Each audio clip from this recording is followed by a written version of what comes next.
Okay, तो भैया आज हम बात करेंगे how to enable OSPF on a router. OSPF को कैसे इनेबल करते हैं ये तो हम कल देख चुके थे लास्ट में। राउटर, ओएसपीएफ, उसके बाद हम देते थे एक प्रोसेस आईडी। तो अब हम ये सब चीज़ें डिटेल में डिस्कस करेंगे। प्रोसेस आईडी क्या होती है, राउटर आईडी क्या होती है, network ID, wild card mask, area ID. ठीक है, राउटर आईडी से क्या होता है, इस नेटवर्क कमांड का क्या मतलब है, ये सब हम चेक करेंगे। पहले आते हैं सबसे पहले प्रोसेस आईडी। ये जो पहला कमांड है भाई, कमांड देखो रटने वाली बात नहीं है, मैं एक एक कमांड का मतलब समझाता जाऊंगा वर्ड बाय वर्ड। अब राउटर ओएसपीएफ, उसके बाद हम देते हैं प्रोसेस आईडी। इसका सिंपल सा मतलब ये कि भाई इस पर्टिकुलर राउटर पे मुझे कौन सा प्रोसेस चलाना है, ओएसपीएफ जिसका प्रोसेस नंबर क्या होना चाहिए वो हम यहाँ पे बताएंगे। अब प्रोसेस आईडी यूज किस लिए होती है, ये जो पर्टिकुलर कमांड है ये यूज किस लिए होता है, इसका सिंपल सा मतलब है इट इज अ कितने बिट आइडेंटिटी है, 16 बिट की, यानी कि रेंज कहाँ से कहाँ तक हो गई,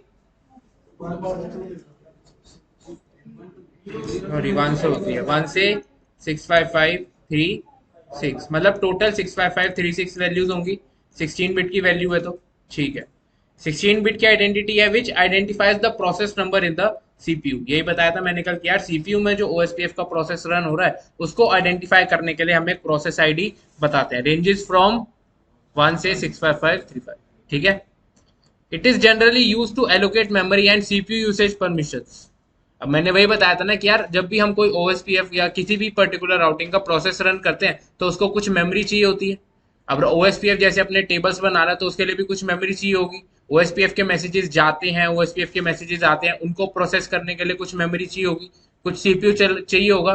तो इस प्रोसेस आईडी से हम क्या करते हैं, इस सीपीयू यूज करने की परमिशंस अलाउ करते हैं कि यार ओएसपीएफ का जो भी डेटा आ रहा है, जो भी डेटा मेंटेन होगा, उन सब के लिए मेमोरी और सीपीयू यूसेज की परमिशंस जो है वो अलाउ करते हैं। किस कमांड से, राउटर ओएसपीएफ प्रोसेस आईडी। ठीक है,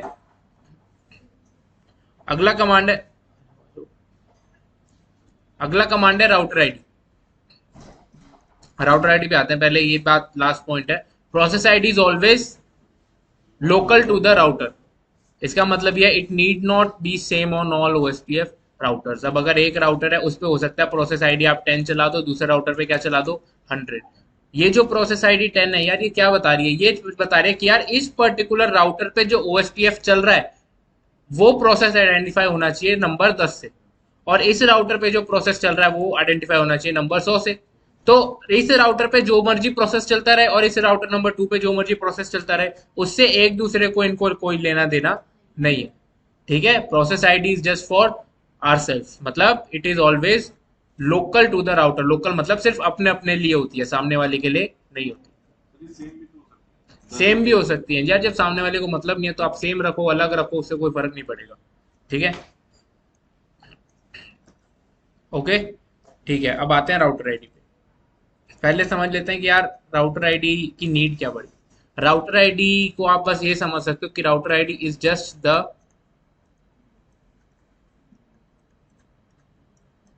name of the OSPF database. Router ID क्या है, आपके ओएसपीएफ के डेटाबेस का नाम। हम बात करते थे कि यार ओएसपीएफ राउटर्स एक दूसरे को बताते हैं तो अपना डेटाबेस एक्सचेंज करते हैं।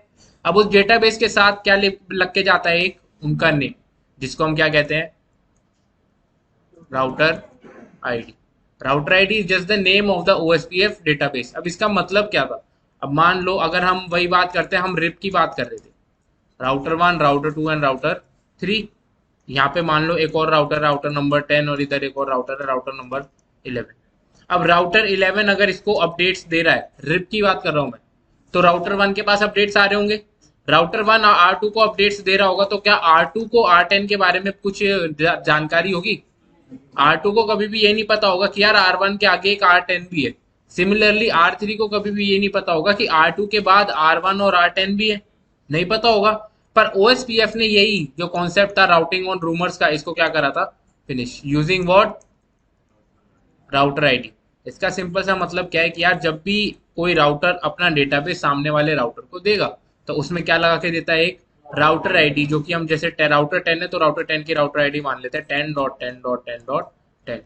अब जब भी ये डेटाबेस सामने वाले राउटर पे जाएगा तो राउटर 1 पे एक डेटाबेस रिसीव होगा जिसकी आईडी क्या होगी, 10.10। और उसका एक अपना डेटाबेस होगा जिसकी राउटर आईडी क्या होगी 1.1.1, ऐसा कोई भी नंबर 1.1 मान लेते हैं, ठीक है। अब राउटर 1 जब ये डेटाबेसेस आगे शेयर करेगा तो राउटर 2 को क्या मिलेगा, एक डेटाबेस मिलेगा जिसका राउटर आईडी क्या होगी 10.10.10, एक डेटाबेस मिलेगा जिसकी राउटर आईडी होगी 1.1 और एक उसका खुद का डेटाबेस होगा 2.2.2। इससे राउटर 2 को हमेशा ये पता रहेगा कि भाई मेरी टोपोलॉजी में एक कोई ऐसा राउटर भी है जो मेरे को ये डेटाबेस शेयर कर रहा है, जो जिसकी राउटर आईडी क्या है 10.10, ठीक है। अब ऐसे ही R2 पे जो आएंगे, R2 पे सारे डेटाबेसेस आएंगे, 10.10 का भी आएगा, 1.1 का भी आएगा, 2.2 का भी आएगा और इसका अपना 3.3 का भी आएगा। इससे R3 को भी पता रहेगा भाई एक 10.10 करके भी राउटर है, एक 1.1 करके भी राउटर है। इसका मतलब क्या हुआ कि मान लो हो सकता है कि राउटर 2 मेरा चला जाए डाउन। अब अगर राउटर 2 डाउन चला गया तो 10.10 और 1.1 दोनों राउटर 2 से मिल रहे थे और 2.2 भी, तो ये तीनों डेटाबेस तो हट गए। पर राउटर 3 को पता है कि यार मेरा कौन सा राउटर डाउन गया है, सिर्फ 2.2 वाला डाउन गया है, 10.10 और 1.1 वाले राउटर डाउन नहीं गए। तो ये देखेगा कि यार क्या कोई मेरे पास कोई और रास्ता है जिससे मैं 10.10 और 1.1 को रीच कर सकता हूं।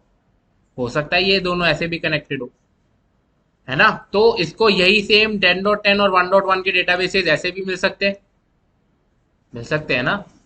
रिप के अंदर ऐसा कोई सिनेरियो नहीं था। इतनी बात क्लियर हुई। राउटर आईडी क्यों लाई गई थी, राउटर आईडी क्या था, बस डेटाबेस का नाम, ठीक है। अब यहां पे ध्यान दो, router ID is 32-bit identity, 32-bit identity which is used as an identity of OSPF database. मतलब OSPF के डेटाबेस का क्या है नाम, 32-bit आइडेंटिटी है जिसको रिप्रेजेंट करते हैं हम कैसे,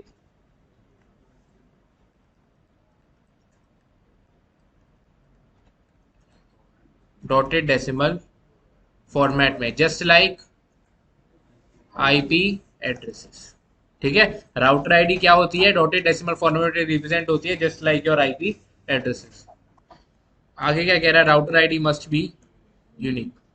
अगर यार दो राउटर्स की सेम राउटर आईडी हो जाएगी, तो अगर मान लो ये एक R1 है और ये एक R3 है, इन दोनों की राउटर आईडी ये यूज कर रहे हैं मान लो 100.100, राउटर 3 भी राउटर आईडी यूज कर रहा है 100.100, मतलब इन दोनों के डेटाबेस का नाम सेम है। अब अगर ये दोनों डेटाबेस आगे किसी राउटर 2 को दे रहे हैं तो यहाँ से भी 100.100 डेटाबेस आ रहा है, यहाँ से भी 100.100 डेटाबेस आ रहा है, तो राउटर 2 कभी भी डिटरमाइन नहीं कर पाएगा कि यार कौन से वाला डेटाबेस में सिलेक्ट करूँ। तो राउटर आईडी हमेशा क्या होनी चाहिए, यूनिक। OSPF के अंदर router ID must be unique, okay. अब राउटर आईडी जरूरी नहीं है कि यार अगर जैसे आपने देखा होगा कि मैं R1 है तो मैं राउटर आईडी क्या ले रहा हूँ 1.1, R2 है तो राउटर आईडी क्या ले रहा हूँ 2.2, ये चीज जरूरी नहीं है। Router ID can be any IP address. Router 1 का IP एड्रेस 100.1.100.1 भी हो सकता है, कोई भी IP एड्रेस के फॉर्मेट में नंबर हो सकता है, ठीक है। अब बात ये आती है कि मान लो अभी तक हम क्या कर रहे थे, हम जब भी OSPF इनेबल कर रहे थे तो हम एक कमांड चला रहे थे राउटर आईडी, और उसके बाद हम राउटर आईडी मैन्युअली स्पेसिफाई कर रहे थे, हम खुद दे रहे थे ना। व्हाट इफ मैं यहाँ पे ये राउटर आईडी वाला कमांड ना दूं, अगर हम मैन्युअली नहीं बताएं कि यार राउटर आईडी या हमारे डेटाबेस का नाम ये होना चाहिए, अगर मैं मैन्युअली नहीं बताऊं तो क्या मेरे डेटाबेस का कोई नाम नहीं होगा। डेटाबेस का नाम इज वेरी नेसेसरी। अगर डेटाबेस का कोई आइडेंटिटी नहीं होगी तो वो सामने वाले राउटर तक जाएगा ही नहीं डेटाबेस, तो डेटाबेस की आइडेंटिटी तो मस्ट है। अब इस केस में क्या होता है, राउटर आईडी क्या होती है, इलेक्ट। चाहे आप मैन्युअली दो या ना दो, राउटर आईडी हमेशा क्या होगी, इलेक्ट होगी किसी ना किसी क्राइटेरिया से। अब वो क्राइटेरिया क्या है, सबसे पहली प्रेफरेंस किसको दी जाएगी, manually defined router ID. Manually मतलब जो भी हमने ऊपर कमांड दी थी, जो हमने एज ए एडमिन बता दिया, सबसे पहली प्रायोरिटी उसी को दी जाएगी, वही यूज होगी एज ए राउटर आईडी। अब मान लो हमने मैन्युअली डिफाइन नहीं करा, जो कि हमारा केस था, हमने मैन्युअली नहीं दिया, उसके बाद सेकेंड प्रायोरिटी दी जाएगी किसको, हाईएस्ट लूपबैक इंटरफेसेस का IP एड्रेस। लूपबैक इंटरफेसेस बनाते हैं हम, उसमें से जिसका भी हाईएस्ट IP होगा वो यूज हो जाएगा राउटर आईडी के लिए। लूपबैक इंटरफेस का एक यूज आप समझ गए आप, याद है जब हमने लूपबैक इंटरफेसेस पढ़े थे तो मैंने बताया था OSPF में डेटाबेस की आइडेंटिटी के लिए यूज होते हैं, वो यही यूज होते हैं। लूपबैक इंटरफेसेस का यूज होता है राउटर आईडी के लिए। अब इसका सिंपल सा मतलब क्या, मान लो यहाँ पे राउटर 1 है, राउटर 2 है। राउटर 1 पे दो लूप बैक्स चल रहे हैं, एक लूप बैक है 10.10 और एक लूप बैक है 21.100। तो अब यहाँ पे ये बताओ कि राउटर आईडी मैंने मैन्युअली नहीं दी, तो राउटर आईडी सिलेक्ट कौन सी होनी चाहिए, 21.100 क्योंकि इसका आईपी जो है वो बड़ा है। ठीक है, अगला आता है highest physical interface IP address. अब अगर मान लो लूपबैक जरूरी थोड़ी है हो, लूपबैक तो हम मैन्युअली बना सकते हैं ना। अगर मान लो किसी राउटर पे कोई लूपबैक अवेलेबल नहीं है तो क्या उस पर राउटर आईडी नहीं होगी? अब मैन्युअली भी हमने डिफाइन नहीं करी, कोई लूपबैक भी नहीं है हमारे राउटर पे, तो उसके बाद क्या होता है? Highest physical interface IP address. Router के फिजिकल इंटरफेसेस, यानी कि मान लो ये F0/0 है और ये F0/1 है, तो राउटर 1 के F0/0 इंटरफेस पे जो आईपी चल रही होगी, क्योंकि अभी एक ही लिंक है। अब मान लो यहाँ पे 2 3 4 लिंक हो गए, इन चारों लिंक में से, चारों इंटरफेसेस में से जिसपे भी सबसे ज्यादा आईपी एड्रेस चल रहा होगा, हाईएस्ट आईपी होगा, वो यूज हो जाएगा एज राउटर आईडी। क्लियर है? अच्छा ठीक है। अब मान लो what will happen if router के फिजिकल इंटरफेस पे कोई आईपी नहीं है, तब राउटर आईडी कैसे सिलेक्ट होगी?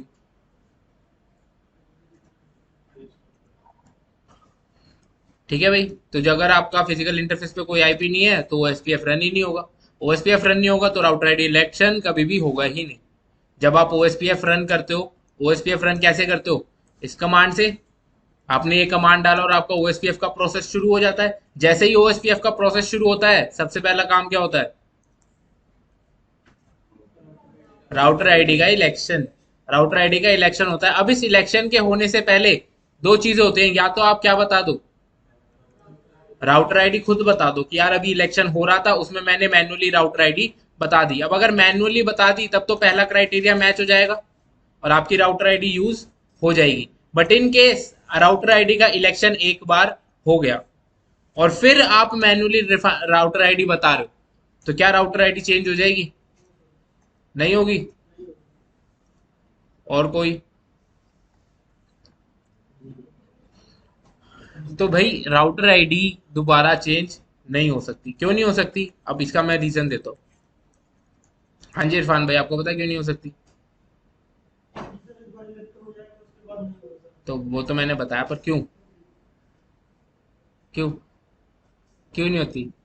जब हम मैन्युअली बता रहे हैं, मान लो उसने लूपबैक का आईपी ले लिया, उसके बाद इलेक्ट हो गई एक बार, उसके बाद हम मैन्युअली डिफाइन कर रहे हैं कि यार राउटर आईडी ये होनी चाहिए, तो राउटर उसको ओवरराइट क्यों नहीं करता?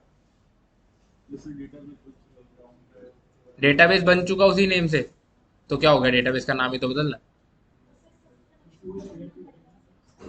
बिल्कुल। अब यहाँ पे मान लो राउटर आईडी एक बार इलेक्ट हो गई, मतलब राउटर ने डेटाबेस का नाम बना दिया और वो नाम आगे राउटर्स को प्रोपोगेट हो चुका होगा, है ना। अब अगर राउटर 1 का मान लो राउटर आईडी थी पहले 10.10, तो राउटर 2 पे एक डेटाबेस आ चुका है जिसकी राउटर आईडी क्या है?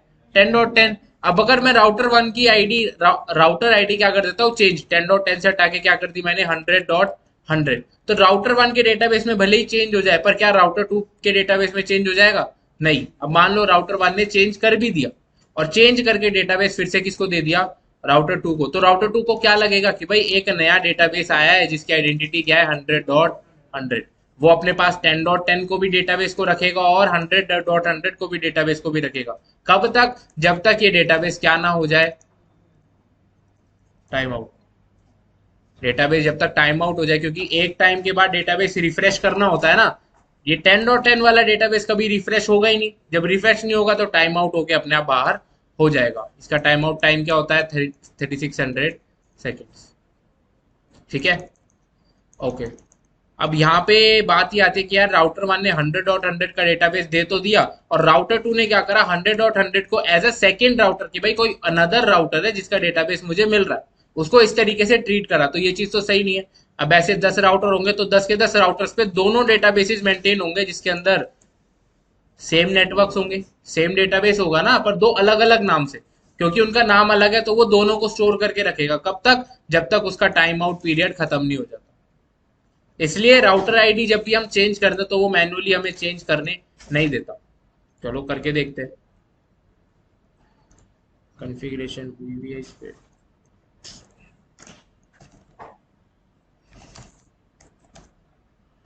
Do show running config. अब यहाँ पे हमने राउटर OSPF 1 चलाया हुआ है, ठीक है।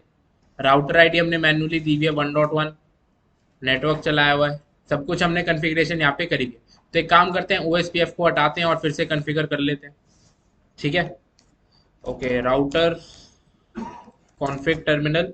मुझे अगर ओएसपीएफ के प्रोसेस को हटाना है तो मैं कोई कमांड रन नहीं करूंगा, मैंने बस जो ओएसपीएफ का प्रोसेस स्टार्ट करा था उसी को हटा देंगे। ओएसपीएफ प्रोसेस कौन सा था? Process number 1। तो no router OSPF process number 1, OSPF के प्रोसेस नंबर 1 को हमने हटा दिया। Do show run pipe section router. अब कोई राउटर ओएसपीएफ नहीं चल रहा, पाइप सेक्शन। ध्यान है ना भाई सबको क्या कमांड का यूज होता है इसका? पाइप का। ठीक है, राउटर 2 पे चलते हैं। इनेबल क्वांटिटी, या इस पे से तो चलो हमें इसी पे देखना है, इसी पे चेक कर लेते हैं। अब यहाँ पे मैं चेक करवाता हूँ आपको, do show IP interface brief. यहाँ पे हमने एक लूप बैक बनाया हुआ है जिसका आईपी क्या है? 1.1। मैं एक और लूप बैक बनाता हूँ, लूप बैक नंबर 2, और उसका आईपी दे देते हैं आईपी एड्रेस 100.100.100.100 255.255.255.255। एक 1.1 लूप बैक है और एक लूप बैक है हमारे पास अब 100.100। अब हम राउटर का ओएसपीएफ चलाते हैं, router OSPF number 1 exit do show IP protocols. Router ID हमारी इलेक्ट हो चुकी है 100.100.100.100। अब मान लो राउटर ओएसपीएफ में हम नेबरशिप बना लेते हैं, राउटर ओएसपीएफ 1 नेटवर्क। अब यहाँ पे एक बात आती है, मैं चाहता हूँ यार मेरे पास 3 अलग अलग नेटवर्क्स है ना, 4 नेटवर्क्स है, 10 का, 12 का, 1 का और 100 का। मैं चाहता हूँ कि ये सारे नेटवर्क्स है ना, सबके सब ओएसपीएफ के डेटाबेस के अंदर आ जाने चाहिए। हमने कल क्या करा था, हम मैन्युअली एक एक नेटवर्क की कमांड चला रहे थे। ठीक है, अब मैं क्या करता हूँ, ये सारे के सारे पे एक साथ चला देता हूँ, जैसे हम डिफॉल्ट रूट करते थे सेम उसी तरीके से 0.0.0 0.0.0 एरिया 0। इससे क्या होगा, सारे के सारे ओएसपीएफ के जितने भी नेटवर्क्स हैं सबके सब ओएसपीएफ के डेटाबेस के अंदर चले गए। Do show IP protocols, network कौन सा दिया हुआ है? 0.0। इसका सिंपल सा मतलब ये ऑल नेटवर्क्स। राउटर 2 पे चेक करते हैं, आया नहीं अभी।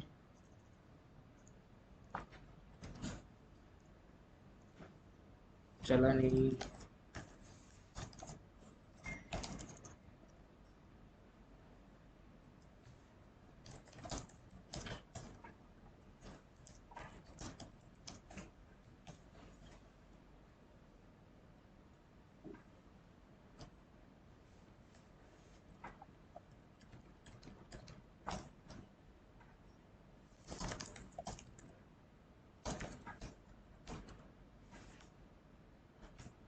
ओके, तो ये प्रॉब्लम आ रही थी, हमने गलत नेटवर्क कमांड दे दी थी। यहाँ पे वाइल्ड कार्ड मास्क यूज करते हैं ना, तो जो भी हमारा सबनेट मास्क होता है उसका उल्टा करना होता है, तो वहां पे हम 0.0 यूज कर देते, तो यहाँ पे क्या हो जाएगा? 255.255। ओके, ठीक है। Do show IP protocols, protocols के अंदर यहाँ पे राउटर आईडी दिख रही है 100.100.100.100। कैसे इलेक्ट हुई है? लूपबैक, जो भी कौन सा यूज हुआ है? हाईएस्ट वाला। अब यहाँ पे लूपबैक था, लूपबैक्स भी 2 थे, मैन्युअली हमने दी नहीं। ठीक है, मैन्युअली तो हम राउटर आईडी नहीं दी, फिर इसने कौन सा क्राइटेरिया चुना? लूपबैक। लूपबैक में भी एक 1.1 और एक 100.100 है, जो हाईएस्ट थी वो इसने सिलेक्ट कर लिया एज इट्स राउटर आईडी। अब मैं क्या चाहता हूँ, मैं राउटर आईडी मैन्युअली चेंज कर देता हूँ। राउटर आईडी मैं क्या रखता हूँ? 10.10.10.10। ये क्या कह रहा है? reload or use clear IP OSPF process command for this to take effect. Do show IP protocols। क्या राउटर आईडी चेंज हुई? नहीं, पर मैंने तो मैन्युअली दे रखी है ना, do show run pipe section router. Router OSPF के अंदर राउटर आईडी मैंने 10.10 दे रखी है, पर इसने 10.10 चूज नहीं करी। क्यों? क्योंकि एक बार राउटर आईडी का नेम या राउटर आईडी डेटाबेस का नाम एक बार इलेक्ट हो जाए तो वो दोबारा इलेक्ट नहीं हो सकता। इसके लिए हमें क्या करना पड़ेगा? Clear IP OSPF process. इस कमांड से क्या होता है? इस कमांड से होगा कि यार आपका जो भी ओएसपीएफ का प्रोसेस आपने चलाया हुआ है वो क्या होगा, एक तरीके से रीस्टार्ट हो जाएगा। जब ओएसपीएफ का प्रोसेस रीस्टार्ट होगा तो फिर से सबसे पहला क्राइटेरिया काम क्या होता है, राउटर आईडी इलेक्शन। फिर से राउटर आईडी इलेक्शन होगा, तब उसको वहां पे दिखेगा कि भाई मैनुअली राउटर आईडी दी हुई है। चला देते हैं do clear IP.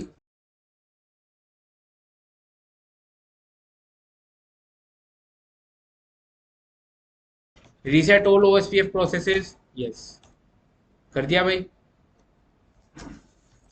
Do show IP protocols, क्या ले ली router ID 10.10।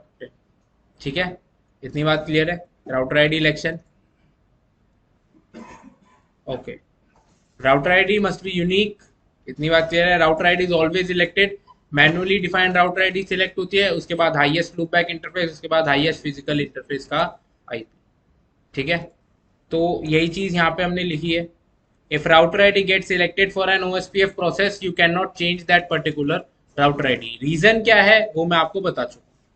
If you want to have the router ID election once again, router ID election दोबारा करवाने के लिए क्या कर सकते हैं हम ओएसपीएफ के प्रोसेस को रीस्टार्ट कर सकते हैं, या फिर पूरे के पूरे राउटर को रीस्टार्ट कर सकते हैं। अब पूरे के पूरे राउटर को रीस्टार्ट करने से अच्छा हम क्या कर देते हैं, ओएसपीएफ के प्रोसेस को रीस्टार्ट कर देते हैं। और उसके लिए कमांड क्या होती है, क्लियर आईपी ओएसपीएफ प्रोसेस। कौन सी कमांड है ये आपकी, प्रिविलेज लेवल की कमांड है ये। प्रिविलेज लेवल याद है कौन सा होता है, प्रिविलेज लेवल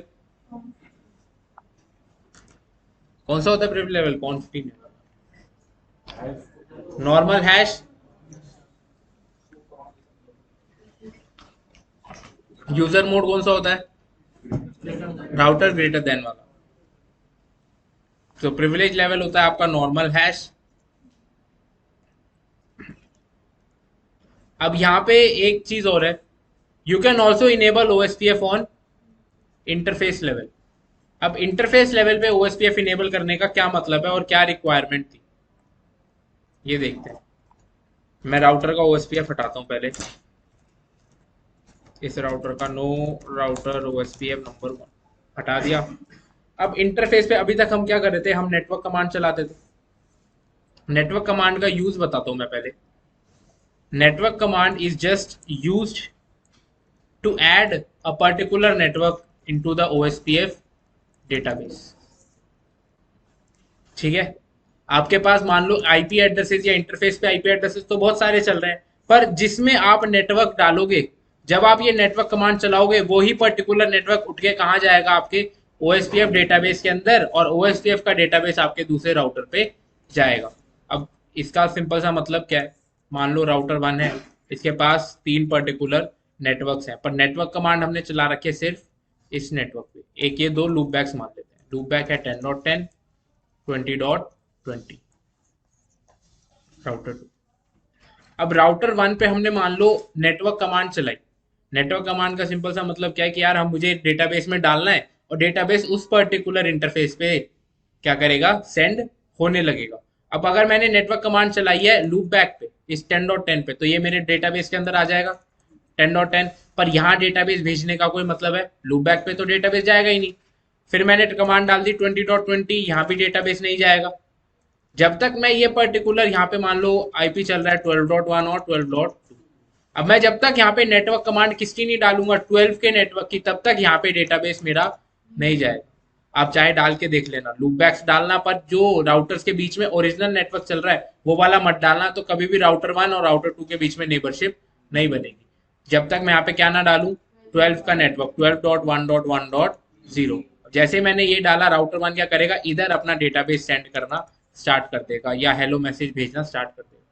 राउटर 2 पे भी डेटाबेस होगा, राउटर 2 के डेटाबेस में जैसे मैं 12.1.1.0 12 का नेटवर्क डालूंगा, वैसे ये भी यहाँ पे हेलो अपने भेजने स्टार्ट कर देगा, ओएसपीएफ के हेलो, और फिर ये आपस में मैच करके नेबरशिप बना लेंगे।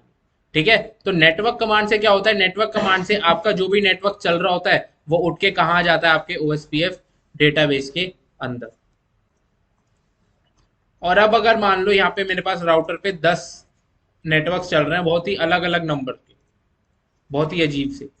मान लो राउटर 1 है जिस पर 3 नेटवर्क चल रहे हैं, जिनका नंबर है 11.100.16/29 10.110.123. 32/30 और सेम कुछ ऐसे ही अटपटा सा आईपी यहाँ पर भी है विद डिफरेंट सबनेट मास्क। अब यहाँ पे अगर मैं नेटवर्क कमांड चलाऊंगा तो नेटवर्क कमांड चलाने के लिए सबसे पहली रिक्वायरमेंट क्या होगी? नेटवर्क कमांड के बाद क्या आता है? Network ID. तो मुझे इस पर्टिकुलर आईपी के लिए नेटवर्क आईडी निकालनी पड़ेगी। ठीक है, जो भी नेटवर्क आएगा, फिर उसके बाद /29 है, /29 का सबनेट मास्क निकालना पड़ेगा, फिर उस सबनेट मास्क को वाइल्ड कार्ड मास्क में चेंज करना पड़ेगा, फिर एरिया नंबर 0, ऐसी कमांड आएगी। और ऐसे अगर 3 इंटरफेसेस है तो तीनों के लिए अलग अलग नेटवर्क कमांड, सबके लिए नेटवर्क आईडी निकालना, फिर उनका वाइल्ड कार्ड मास्क निकालना, एरिया 0, फिर नेटवर्क आईडी, फिर वाइल्ड कार्ड मास्क, फिर एरिया 0। तो इस चीज को अवॉइड करने के लिए हम क्या कर सकते हैं? ओएसपीएफ को सीधा कहाँ इनेबल कर सकते हैं? इंटरफेस पे। अब इंटरफेस पे कैसे इनेबल करेंगे? यहाँ पे चलते हैं, दिखाता हूं मैं। राउटर 1 का एक इंटरफेस है F0/1। ठीक है, मैंने क्या करा, राउटर ओएसपीएफ चलाया 1 और इसकी राउटर आईडी दे दी 1.1.1. बस राउटर ओएसपीएफ का प्रोसेस चलाया, राउटर आईडी दे दी, खत्म। सीधा मैं गया इंटरफेस के अंदर, इंटरफेस F0/0 आईपी ओएसपीएफ। इसके बाद आप क्या दोगे? Process ID. प्रोसेस आईडी क्या चलाई है हमने?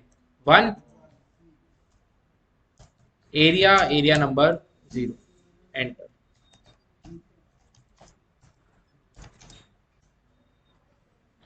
थोड़ा टाइम रुको, ओएसपीएफ की नेबरशिप आ जाएगी। अब do show IP OSPF neighbour.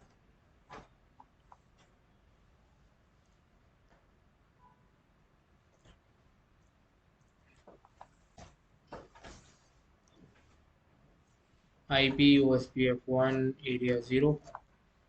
कौन से इंटरफेस पे चला दिया हमने? तो कब बताओगे इरफान भाई?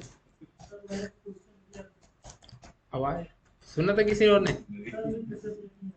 आईपी ओएसपी, थोड़ा सा जोर से बोला करो यार।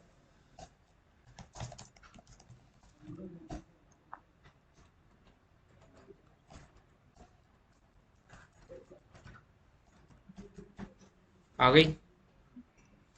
गई भी नेबरशिप। अब क्या हमने यहाँ पे कोई नेटवर्क आईडी निकाली? क्या यहाँ पे कोई वाइल्ड कार्ड मास्क दिया? नहीं, बस एक सिंपल कमांड था आईपी ओएसपीएफ, फिर प्रोसेस आईडी और उसके बाद सीधा एरिया। ठीक है, इंटरफेस के अंदर जाके अब मान लो अभी मेरा सिर्फ F0/1 पे चला है ना। अब मुझे अगर लूप बैक पे चलाना है, सेम लूप बैक के अंदर गए, IP OSPF process number 1 area 0, interface loop back 2 में गए, आईपी ओएसपीएफ 1 एरिया नंबर 0। बस ये ओएसपीएफ के अंदर एडवर्टाइज हो गए होंगे। R2 पे जाओ, इनेबल शो आईपी रूट। आ गया भाई ओएसपीएफ से 1.1 का लूप बैक, और 10 का नेटवर्क आ चुका है। 100 का लूप बैक भी आ जाना चाहिए। 100 का लूप बैक बना नहीं था क्या?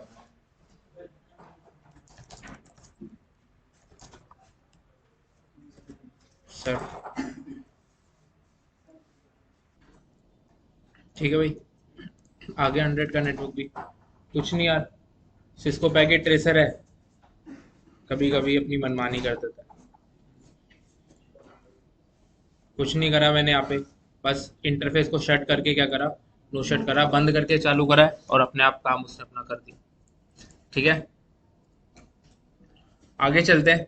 इतनी बात क्लियर है सबको? ओके, अब आते हैं भाई एरिया आईडी पे। अभी तक हम बस कर रहे थे कि एरिया के आगे लिख देना है 0, एरिया 0 चलते रहो। What is area 0? एरिया होता क्या है? What is the need of areas? इसके बारे में हम बात कर लेते हैं।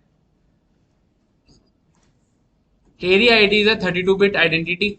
It can be represented in decimal format or dotted decimal format. Decimal format मतलब 0, 1, 2, 3, 4, जो अभी तक हम एरिया 0 बनाते थे, या फिर हम डॉटेड डेसिमल फॉर्मेट में इसको रिप्रेजेंट कर सकते हैं। कैसे? 0.0.0, 1 है तो 0.0.0.1, 2 है तो 0.0.0.2, 3 के लिए .3। ठीक है, आगे चलते हैं। It is stored in decimal format. Decimal format के अंदर स्टोर होती है, आप चाहे डॉटेड डेसिमल में बताओ, डेसिमल के अंदर बताओ। अभी तक हम किस में बता रहे थे?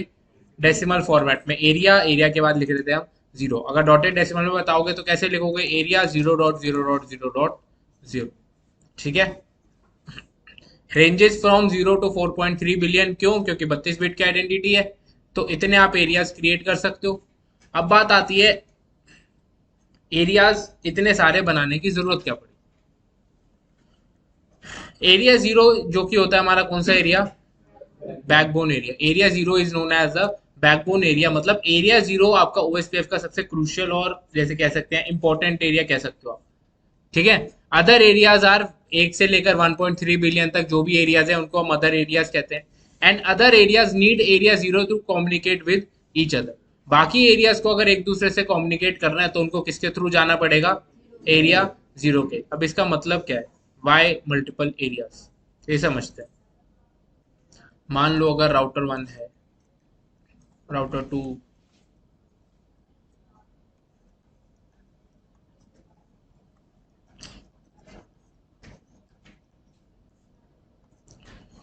और यहाँ पे राउटर सेवन।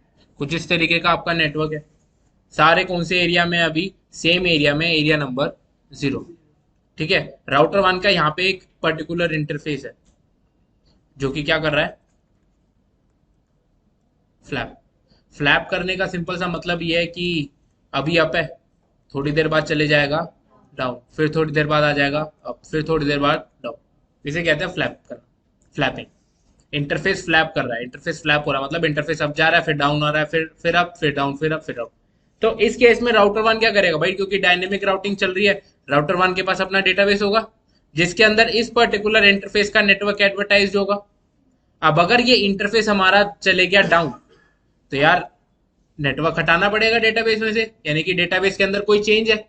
अब जब डेटाबेस के अंदर कोई चेंज है तो मैंने बताया था ओएसपीएफ कैसे अपडेट्स भेजता है, ट्रिगर्ड एंड फुल अपडेट्स। मतलब पूरा का पूरा डेटाबेस जाएगा और चेंज आया है तो ट्रिगर्ड अपडेट है, जाएगा ही जाएगा। अब यह डेटाबेस यहाँ भेज देगा और यहाँ पर भी भेज देगा कि भाई ये वाला नेटवर्क डाउन जा चुका है। R2 और R3 एक दूसरे को भेजेंगे डेटाबेस बताने के लिए, और इधर भी जाएगा और ये डेटाबेस इधर भी जाएगा। मतलब सारी जगह पूरे नेटवर्क में क्या हो जाएगा, फ्लड। हर जगह पे सारे राउटर्स को जानकारी मिलेगी ना कि भाई राउटर वन का ये वाला नेटवर्क पहुंच चुका है। इतने में राउटर नंबर 7 पे ये पर्टिकुलर नेटवर्क गया था डाउन, ये नेटवर्क फिर से आके आ गया। अब फिर से डेटाबेस के अंदर चेंज, फिर से डेटाबेस भेज दिया गया। राउटर 3 राउटर 2 के पास आया, राउटर 2 से किधर आया, राउटर 4। राउटर 4 के पास डेटाबेस आया जिसके अंदर नया नेटवर्क है। अब उसको क्या करना पड़ेगा, एल्गोरिथम रन करना पड़ेगा ना, फिर से बेस्ट पाथ कैलकुलेट करना पड़ेगा कि भाई ये पर्टिकुलर नेटवर्क है, इस पर्टिकुलर नेटवर्क तक जाने के लिए बेस्ट पाथ क्या है। राउटर 5 पे पहुंचेगा ये नेटवर्क, उसको भी फिर से क्या रन करना पड़ेगा, एसपीएफ। राउटर 6 को भी रन करना पड़ेगा, 7 को भी रन करना पड़ेगा। सबको shortest path first SPF algorithm run करना पड़ेगा, किस तक पहुंचने के लिए, R1 के लिए, क्योंकि उसने एक नया नेटवर्क दिया है। ठीक है। प्लस ओएसपीएफ के डेटाबेसेस जो जा रहे हैं, कैसे जा रहे हैं, फुल, मतलब पूरे के पूरे डेटाबेस जा रहे हैं, पूरे के पूरे डेटाबेस जा रहे हैं ना। अब यहाँ पे फुल अपडेट्स जा रहे हैं, मतलब हमारे लिंक की बैंडविड्थ बहुत ज्यादा यूज हो रही होगी, लिंक का स्पेस बहुत ज्यादा यूज हो रहा होगा ना, बहुत हैवी डेटाबेसेस होते हैं ओएसपीएफ के अंदर। तो ये प्रॉब्लम्स थी जब हम सिंगल एरिया के अंदर काम कर रहे थे कि यार हर राउटर को अपना सीपीयू यूटिलाइज करना पड़ रहा था बहुत ज्यादा, अगर कोई इंटरफेस क्या कर जाए, फ्लैप कर जाए, तो पूरे टोपोलॉजी के राउटर्स क्या आ सकते थे, हमारी पूरी टोपोलॉजी डाउन होने के चांसेस बन सकते थे। सारे राउटर्स भाई हीटअप हो जाते, हीटअप होके बंद हो जाते। ठीक है। तो ये प्रॉब्लम थी, इस प्रॉब्लम को रोकने के लिए हम क्या लेकर आए, मल्टी एरियाज का कॉन्सेप्ट। ठीक है। मल्टीपल एरियाज का कॉन्सेप्ट में क्या होता है, अब वो बात करते हैं। मल्टीपल एरियाज के कॉन्सेप्ट के अंदर मान लो अब जो हमारे पास टोपोलॉजी है वो कुछ इस तरीके की कि राउटर 2 के इतना जो है ये है एरिया हमारा जीरो, और बाकी ये जो है ये है अदर एरिया, कोई भी एनी अदर एरिया, मान लो एरिया नंबर 100, जीरो के बाद सीधा एरिया नंबर 100 आ रहा है। ठीक है। अब यहाँ पे जो बात चल रही है, यहाँ पे यार इंटरफेस फ्लैप हो रहा है, राउटर 1 इधर बता रहा है, इधर बता रहा है, राउटर 2 इधर बता रहा है, पर राउटर 2 जब इधर बताएगा तो वो ये नहीं बताएगा कि भाई राउटर 1 का इंटरफेस फ्लैप हो रहा है, वो ये बताएगा कि भाई राउटर 1 का इंटरफेस फ्लैप हो रहा है, और अगर आपको उससे तक पहुंचना है तो कहाँ डेटा फॉरवर्ड करो, राउटर 2 के पास। ठीक है, वो ये तो बताएगा कि एक राउटर 2 करके बंदा है, मतलब राउटर 1 करके बंदा है, पर उस तक पहुंचने के लिए आप कॉस्ट जो कैलकुलेट कर रहे हो या एसपीएफ जो रन कर रहे हो, बेस्ट पाथ वो आपको किसके थ्रू मिलेगा, सिर्फ मेरे थ्रू। ठीक है, वो ये पहले से खुद बताता है एरियाज के अंदर। अब राउटर 1 पे मान लो अभी इंटरफेस डाउन गया था, अब अप आ गया। मेन तो जब नेटवर्क हमारा अप आ रहा था तभी चल रहा था ना एल्गोरिथम। अब ये अप आ गया, इसने नेटवर्क में अपडेट करा और इधर भेज दिया, इधर भेज दिया, R2 ने आगे भेजा, R4 पे नेटवर्क आया, इसको फिर से एसपीएफ रन करना था। एसपीएफ रन करने की जरूरत पड़ेगी इसको, अब नहीं पड़ेगी ना, क्यों, क्योंकि R2 से पहले तो कनेक्टिविटी इसकी पहले से थी। R2 तक पहुंचने का रास्ता क्या है, बेस्ट पाथ क्या है, वो तो राउटर 4 को पहले से पता होगा, तो उसको बार बार एसपीएफ रन करने की जरूरत नहीं पड़ेगी। सेम R5 को भी पता होगा क्योंकि सेम एरिया में है। R6 को भी पता होगा और R7 को भी पता होगा कि भाई इस नेटवर्क तक जाना है तो मेरे को डेटा किसको फॉरवर्ड करना है, R2 को, और R2 तक कैसे जाना है ये तो मुझे पता ही है। सेम जैसा है हम नेक्स्ट शॉप यूज करते थे, पर इस केस में हमें पता है कि डेटा कौन भेज रहा है, R1 भेज रहा है, पर हमें डेटा R1 तक पहुंचाने के लिए किसको भेजना है, डेटा R2 को, जो हमारे दोनों एरियाज के बीच में लगा हुआ। ठीक है, तो मल्टीपल एरियाज में डिवाइड करने से क्या हो गया, अगर आपके एक इंटरफेस फ्लैप कर रहा है तो टोपोलॉजी और एसपीएफ रन करने की जरूरत सिर्फ कहां पड़ी, सिर्फ इस एरिया में, दूसरे एरियाज की टोपोलॉजी पर कोई इफेक्ट नहीं पड़ा। ठीक है, अब आप इस एरिया को ट्रबल शूट आराम से कर सकते हो, पूरी टोपोलॉजी आपकी इन्फेक्ट नहीं हुई, पूरी टोपोलॉजी पे कोई इफेक्ट नहीं पड़ा, सिर्फ किस पे पड़ा, इसी एरिया पे जिसपे इंटरफेस क्या हो रहा है, फ्लैप। ठीक है, अब मान लो यहाँ पर इस लाइन का क्या मतलब है, other areas need area 0 to communicate with each other. इसका सिंपल सा मतलब ये है, हम क्या कर रहे हैं, हम एक हायरार्की क्रिएट करना है, हम एक हायरार्की क्रिएट कर रहे हैं कि यार अगर मान लो यहाँ पे एरिया नंबर चल रहा है एरिया 0, यहाँ पे एरिया चल रहा है एरिया नंबर 100, और एक एरिया यहाँ पर है एरिया नंबर 200, इनके अंदर मल्टीपल राउटर्स लगे हुए हैं, पूरे के पूरे टोपोलॉजी है अच्छी खासी। ठीक है, अब अगर राउटर 100, एरिया 100 में एक राउटर है और एरिया 200 में एक राउटर है, ये भले ही आपस में कैसे कनेक्टेड है, डायरेक्टली, पर राउटर 100 का राउटर और 200 का राउटर कभी भी आपस में डायरेक्टली बातचीत नहीं कर सकते, क्योंकि ये क्या है, अदर एरियाज है। अगर राउटर नंबर 1 और राउटर नंबर 2 को बातचीत करनी भी है तो कैसे जाना पड़ेगा, पहले एरिया 0 के राउटर 3 पे डेटा भेजना पड़ेगा, और एरिया 0 का जो राउटर 3 है वो आगे फॉरवर्ड करेगा डेटा 200 में। मतलब direct inter area communication possible नहीं था, हमें डेटा भेजना है तो किसके थ्रू भेजना पड़ेगा, हमेशा एरिया 0 के। मतलब अगर हमें इंटर एरिया कम्युनिकेशन करवाना है तो वो हमेशा किसके थ्रू पॉसिबल था, एरिया 0 के, इसलिए हम इसको क्या कहते हैं, बैकबोन एरिया। यही होता है ना कि यार आपके माइंड से जो भी सिग्नल्स जाते हैं, जो भी काम करना होता है वो आपके बैकबोन के थ्रू ही जाते हैं। चलो बायो में नहीं जाते ज्यादा। ठीक है,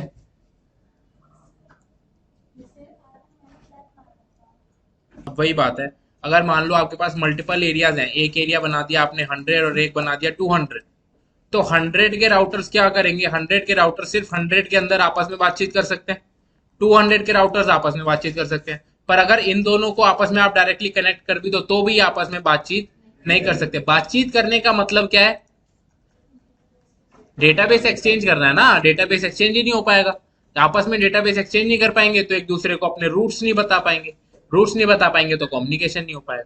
ठीक है, तो एक दूसरे को डेटाबेस एक्सचेंज करने के लिए इनको एक एडिशनल एरिया चाहिए होता है जिसको हम क्या कहते हैं, बैकबोन एरिया, कि भाई 100 को 200 में जाना है तो बैकबोन के थ्रू ही जाना पड़ेगा, 200 को 100 में जाना है तो बैकबोन के थ्रू ही जाना पड़ेगा।